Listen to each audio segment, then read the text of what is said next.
আসসালামু আলাইকুম রহমতুল্লাহ। আশা করি সবাই ভালো আছেন। তো এটা হলো আমাদের মেলা। তো মেলায় একটা বিনোদন দেখাইতেছি আপনাদেরকে। এটা বিনোদন, একটু বাচ্চাদের বিনোদন। তো দেখেন সেটা সিস্টেমটা কি আসলে। অর্থাৎ দুই পাশে সিঁড়ি, সেই সিঁড়ি দিয়ে বাচ্চারা বেয়ে বেয়ে উপরে উঠবে। উপরে উঠে এর মাঝখানে যে রাস্তাটা আছে বা দরজাটা আছে, সেখান থেকে তারা পিছলে খেয়ে বেয়ে নিচের দিকে পড়বে আর কি। এটা একটা বিনোদন। তো এটা ক্ষেত্র বিশেষ টিকিটের দাম হয় সর্বনিম্ন হয় 30 টাকা, আর সর্বোচ্চ টিকিট হয় 50 টাকা। সব জায়গায় 50 টাকা হয়।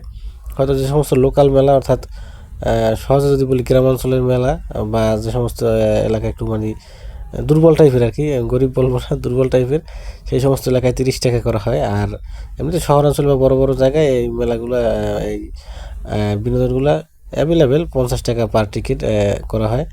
অর্থাৎ এটা সিঁড়ি বেয়ে উপরে উঠবে, ওটা দেখা যায় যে শেষ শিখাইয়া এইভাবে নিচের দিকে নামবে। অর্থাৎ বাচ্চাদের একটা মজার বিনোদন আর কি এটা।